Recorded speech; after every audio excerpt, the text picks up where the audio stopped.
नमस्कार दोस्तों, मैं हूं प्रतीक। स्वागत है आप सभी का मेरे चैनल पर। इंडिया के छोटे सिटीज हो या फिर बड़े, स्टेट हाईवेज हो, नेशनल हाईवेज हो या फिर एक्सप्रेस वेज ही क्यों ना हो, मॉनसून में आपको एक बड़ी ही कॉमन सी चीज दिखेगी, सड़कों पर जल भराव। ये रोड्स कितने भी करोड़ या फिर अरबों रुपए का क्यों ना बनाया गया हो, बारिश होने के टाइम इन पर पानी भर ही जाते हैं। अब ऐसा क्यों है वो आप सभी बहुत अच्छी तरीके से जानते होंगे। इंडिया में करप्शन का लेवल इतना ज्यादा हाई हो चुका है, जितने पैसे यहाँ पर रोड्स बनाने में लगते हैं उससे कहीं ज्यादा पैसे इसको पास करवाने में लग जाते हैं। तो उन सब वजहों से यहाँ पर प्रॉपर चीज़ें हो नहीं पाती हैं, ना ही इनका ड्रेनेज सिस्टम अच्छा होता है। साथ ही साथ रोड में कई सारे डिज़ाइन फ्लॉज भी होते हैं, जिस वजह से इनमें आसानी से पानी भर जाता है। और इसी पानी की वजह से आए दिन इस मौसम में इंडिया में कई सारे खतरनाक एक्सीडेंट्स होते रहते हैं। अब इस तरह के एक्सीडेंट्स होने के मेनली दो रीजंस होते हैं। आपको पहले भी हाइड्रो प्लानिंग या फिर एक्वा प्लानिंग के बारे में बताया गया है। जब भी गाड़ियां पानी के ऊपर से तेज रफ्तार में निकलती हैं तो टायर का और रोड का कांटेक्ट जो होता है वो पानी की वजह से छूट जाता है, जिस वजह से ड्राइवर आसानी से अनकंट्रोल हो जाता है और गाड़ियां पलट जाती हैं या फिर किसी चीज़ में जाकर लड़ जाती हैं। टाटा नेक्सॉन का ये वाला एक्सीडेंट देखो, जो कुछ साल पहले तेलंगाना से मिस्टर नरेंद्र रेड्डी जी ने शेयर किया था। यहाँ पर हुआ क्या कि भाई अपने कार को NH44 से लेकर जा रहे होते हैं। उस समय इनकी गाड़ी की स्पीड 100 to 120 kmph के अराउंड होती है। अब होता क्या है कि सड़क पर एक जगह पानी इकट्ठा होता है और जैसे ही इसका पहिया पानी पर पड़ता है ये अनकंट्रोल होकर रोड के साइड में लगे इन एल्यूमिनियम बैरियर्स में जाकर घुस जाती है। फोटोज में आप क्लियरली देख सकते हो कि ये बैरियर्स आगे से घुसे हैं और गाड़ी को फाड़ते हुए पीछे से निकल गए हैं। अब यहाँ पर गाड़ी में बैठे पैसेंजर्स की किस्मत बहुत ज़्यादा अच्छी थी, जो इनको बिल्कुल भी चोटें नहीं आई हैं। एक्सीडेंट के समय 2 लोग गाड़ी में ट्रेवल कर रहे थे, दोनों ही माइनर इंजरीज के साथ बिल्कुल सेफ हैं। लेकिन आप समझ सकते हो इस तरह का सिचुएशन कितना ज़्यादा खतरनाक हो सकता है। ये बैरियर्स पैसेंजर्स के बॉडी में भी घुस सकते थे, जो पहले भी कई बार देखा गया है। और इस एक्सीडेंट को आराम से अवॉइड भी किया जा सकता था। आप देख सकते हो यहाँ पर भाई ने साफ साफ लिखा है कि उस समय काफ़ी तेज बारिश हो रही थी और मैं करीब 100 to 120 km/h की स्पीड में चल रहा था। तो यही सबसे बड़ी गलती है। बारिश के समय कभी भी इतने तेज रफ्तार पे अपने गाड़ियों को चलाना ही नहीं चाहिए, चाहे आप हाईवेज पर चल रहे हो या फिर एक्सप्रेस वेज पर ही क्यों ना चल रहे हो। ऐसे टाइम पर हमेशा ही विजिबिलिटी काफ़ी लो होती है, साथ में रोड्स पर कई जगह पानी इकट्ठा होता है, जिसके बारे में आपको बिल्कुल भी अंदाजा नहीं होता है और इस स्पीड में आप गाड़ी को बिल्कुल भी कंट्रोल नहीं कर सकते हो। अब ये तो हो गया हाइड्रो प्लानिंग या फिर एक्वा प्लानिंग, लेकिन इसके अलावा भी एक और सबसे बड़ा रीज़न होता है मॉनसून में एक्सीडेंट्स होने का, और वो है ड्राइवर की विजिबिलिटी पूरी तरह से ब्लॉक हो जाना। अब ये तब होता है जब आप अपने गाड़ियों को काफ़ी तेज रफ्तार में इकट्ठा हुए पानी के बीच से निकालो, या फिर कोई दूसरी गाड़ी तेज रफ्तार में इनके बीच से निकलती है और एक लार्ज अमाउंट में पानी उछलकर आपके विंडशील्ड पर आ जाता है। उस सिचुएशन में आपका व्यू पूरी तरह से ब्लॉक हो जाएगा और कुछ सेकेंड्स के लिए आपको समझ में नहीं आएगा कि करना क्या है।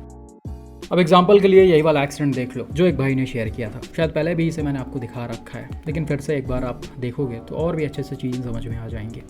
ये एक 4 लेन हाईवे है जिस पर लेफ्ट साइड में काफी हद तक पानी भरा हुआ है और जो 4 व्हीलर्स या फिर 2 व्हीलर्स है वो रोड के राइट साइड में चल रही है। अब होता क्या है, पीछे से तेज रफ्तार में एक ऑल्टो आती है और एकदम से पानी उछालते हुए चली जाती है। ये पानी राइट साइड में चल रहे इस स्कूटी राइडर के ऊपर पड़ता है और भाई को कुछ देर के लिए सामने की चीजें बिल्कुल भी नहीं दिखती हैं, जिसके बाद ये मीडियन में लड़ते हैं और अनकंट्रोल होकर सड़क पर ही गिर जाते हैं। अब भाई यहाँ पर कॉमन सेंस वाली बात आ जाती है। देखिए, रोड पर चलते समय जल्दी सबको होती है। डैश कैम कार के ड्राइवर भी थोड़ी जल्दबाजी में रहे होंगे, लेकिन फिर भी उन्होंने ऐसी हरकत नहीं की। भाई ने सोचा कि जब आगे की चीजें क्लियर हो जाएंगी तब हम ओवरटेक करेंगे। लेकिन कुछ लोग होते हैं जो दूसरों के बारे में बिल्कुल भी सोचते नहीं हैं। तो भाई ऐसे सिचुएशन में आप थोड़ा सा दिमाग लगाएंगे और थोड़ा सा तमीज से रोड पर चलेंगे तो आपके साथ साथ दूसरे भी सेफ रहेंगे। अब देखिए, इंफ्रास्ट्रक्चर को लेकर बहुत ज़्यादा लड़ाई नहीं लड़ी जा सकती है। जो होना होता है वो होता है, वो चीज़ें बिल्कुल भी हमारे हाथ में नहीं है। लेकिन उसके अलावा हमारे हाथ में जो है एटलीस्ट हम उस पर काम कर सकते हैं और ऐसी चीज़ों को अवॉइड कर सकते हैं। और भाई कभी कभी इस चीज़ का नुकसान खुद भी उठाना पड़ता है। ये वाला वीडियो देखो जो अभी रिसेंटली रिकॉर्ड हुआ है, इन भाई के साथ भी शायद सेम सिचुएशन क्रिएट हुआ था। इनके गाड़ी पर काफ़ी सारा पानी एक साथ आ गया। अब इनके खुद के लापरवाही से ये चीज़ें हुई या फिर बगल में चलने वाले गाड़ी के ड्राइवर ने ऐसा किया, वो चीज़ें एग्जैक्टली नहीं पता। लेकिन आप देख सकते हो इस एक छोटी सी लापरवाही से भाई की विजिबिलिटी ब्लॉक हुई और ये सड़क से हटकर मीडियन पर चढ़ गए हैं। तो भाई कुल मिलाकर ऐसे सिचुएशन में लोगों को समझ में नहीं आता है कि एग्जैक्टली करना क्या है। और जैसा कि मैंने बताया कि बहुत सारे लोग पैनिक हो जाते हैं, खासकर जो न्यू ड्राइवर्स हैं, जो अभी रिसेंटली जल्दी गाड़ी सीखे होते हैं, उनको तो और भी चीज़ों के बारे में पता नहीं होता है। अब यहीं पर देख लो कि सिचुएशन खतरनाक हो सकता था। स्विफ्ट की स्पीड थोड़ी सी और ज़्यादा तेज होती तो ये पलट सकती थी या फिर पेडेस्ट्रियन को या फिर किसी 2 व्हीलर को भी हिट कर सकती थी और उस सिचुएशन में काफ़ी ज़्यादा नुकसान हो जाता। और भाई ये सब सिर्फ कहने की बातें नहीं है, बल्कि नुकसान वाकई में काफ़ी बड़ा हो जाता है कई बार। ये वाला एक्सीडेंट देखो जो रिसेंटली महाराष्ट्र से सामने आया है। यहाँ पर नासिक के एक बिजनेसमैन अपने मर्सिडीज GLS 400D SUV से समृद्धि महामार्ग से होते हुए जा रहे होते हैं। उस समय SUV से पूरी फैमिली नासिक से मुंबई के लिए ट्रेवल कर रही होती है और गाड़ी इन्हीं का बेटा चला रहा होता है। और ऐसा बताया जा रहा है कि गाड़ी की स्पीड भी थोड़ी सी ज़्यादा होती है। अब जैसा कि ये समृद्धि महामार्ग 120 की MPH के स्पीड लिमिट वाला रोड है और इस पर नॉर्मल सी बात है, गाड़ियाँ तेज रफ्तार में ही चलती हैं। साथ में मर्सिडीज की SUV है, तो ऐसे गाड़ियों को तो वैसे भी स्लो स्पीड में नहीं चलाया जाता है। खैर, होता क्या है कि शाहपुर के आसपास मर्सिडीज को एक और गाड़ी काफी तेज रफ्तार में ओवरटेक करती है और जहां पर इस गाड़ी ने मर्सिडीज को ओवरटेक किया होता है वहां पर भी पानी इकट्ठा होता है। अब जब हाई स्पीड में ये गाड़ी पानी के ऊपर से निकलती है तो काफी तेज पानी उछलकर मर्सिडीज के पूरे विंडशील्ड पर आ जाता है, जिससे ड्राइवर की विजिबिलिटी एकदम से ब्लॉक हो जाती है। अब शायद उस सिचुएशन में ड्राइवर पैनिक हो जाते हैं या क्या होता है, ये अपने गाड़ी पर से पूरी तरह कंट्रोल खो देते हैं। गाड़ी स्किड होते हुए रोड के साइड में जाती है और पलटते हुए इस बैरियर में जाकर घुस जाती है। 1.5 करोड़ के इस SUV में 9 एयरबैग्स हैं और ये एयरबैग्स रोल ओवर होते ही तुरंत डिप्लॉय हो गए थे। हालांकि फिर भी गाड़ी के राइट साइड में देखा जाए तो ठीक ठाक नुकसान आ गया है। डायरेक्ट इम्पैक्ट की वजह से इसके दोनों डोर्स, पीछे का हिस्सा और फ्रंट डैमेज हो गया है। लेकिन फिर भी भाई ये मर्सिडीज की एक बड़ी SUV है जिसकी बिल्ड क्वालिटी काफी जबरदस्त है। यही रीजन था कि इसके पिलर्स वगैरह पूरी तरह से इंटैक्ट थे, ये कहीं से भी कोलैप्स नहीं हुए हैं। लेकिन फिर भी अनफॉर्चुनेटली इसमें बैठे बिजनेसमैन की ऑन द स्पॉट डेथ हो गई। अब इस तरह का सिचुएशन इतने महंगे और ज़बरदस्त बिल्ड क्वालिटी वाले गाड़ी में क्यों क्रिएट हुआ, आप में से बहुत सारे लोगों को अंदाज़ा लग गया होगा, लेकिन फिर भी मैं बता देता हूँ। जिस पैसेंजर की डेथ हुई थी, यानी जिस बिजनेसमैन की डेथ हुई थी, उन्होंने सीट बेल्ट नहीं पहन रखा था। और अक्सर ये आपको बताया जाता है कि रोल ओवर वाला जब सिचुएशन होता है तो आपके पास कितनी भी महंगी गाड़ी क्यों ना हो, कितनी भी सेफ गाड़ी क्यों ना हो, इस सिचुएशन में आपको सिर्फ और सिर्फ एक ही चीज़ बचा सकती है, वो है सीट बेल्ट। अगर आपने नहीं पहन रखा है तो आप किस्मत के भरोसे ही रह सकते हैं। अनफॉर्चुनेटली यहाँ पर पैसेंजर के किस्मत ने साथ नहीं दिया।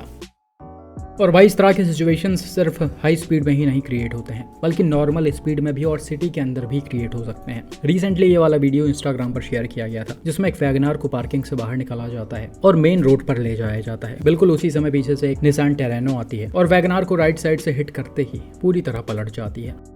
अब इस गाड़ी की स्पीड बहुत ज़्यादा 40-45 किलोमीटर पर आवर से ऊपर नहीं रही होगी, लेकिन फिर भी ये गाड़ी पलट गई है। तो कुल मिलाकर इस तरह का सिचुएशन सिटी के अंदर वाले रोड्स पर भी क्रिएट हो सकता है, हाईवेज और एक्सप्रेसवेज पर भी क्रिएट हो सकता है। और सारे ही सिचुएशंस में आपको मेजर इंजरीज आ सकती हैं या फिर आपकी जान जा सकती है अगर आपने सीट बेल्ट नहीं पहन रखा है तो इस तरह की चीज़ों से बचने के लिए सबसे पहले आप सीट बेल्ट पहनना स्टार्ट करें। आगे वाली सीट पर बैठे हों, पीछे वाले सीट पर बैठे हों, कोई फ़र्क नहीं पड़ता है। आपके पास कितनी भी महंगी और मजबूत गाड़ी क्यों ना हो, हमेशा सीट बेल्ट पहन कर रखें, तभी आप इस तरह के एक्सीडेंट्स में बच सकते हैं। बाकी भाई आप सभी से रिक्वेस्ट है कि हमेशा बारिश के टाइम पर गाड़ियों को लिमिटेड स्पीड में और पूरे कंट्रोल में रखें। चाहे रोड की स्पीड लिमिट 120 हो, 80 हो, 100 हो, उससे फर्क नहीं पड़ता है। आप अपने हिसाब से ड्राइव करें। आपको कितना रोड पर दिख रहा है, कितना रोड पर पानी भरा हुआ है, उन सारी चीज़ों को ऑब्जर्व करते हुए चलें। फिर चाहे आपको 50-60 किलोमीटर पर आवर की स्पीड में ही क्यों ना चलाना पड़े, तो आप उस स्पीड में ही ड्राइव करिए। जितने ज़्यादा तेज रफ्तार में आप चलेंगे उतना ही खतरनाक सिचुएशन क्रिएट होने के चांसेस होंगे, ना सिर्फ आपके लिए बल्कि सड़क पर चलने वाले दूसरों के लिए भी। तो अपने साथ साथ दूसरों का भी ध्यान रखें और सड़क पर चलते समय इन सारी चीज़ों को फॉलो करते हुए चलें। बाकी आपका इन एक्सीडेंट्स पर क्या मानना है और क्या लगता है भाई कि ऐसे सिचुएशन में क्या करना चाहिए, कमेंट करके ज़रूर बताएं।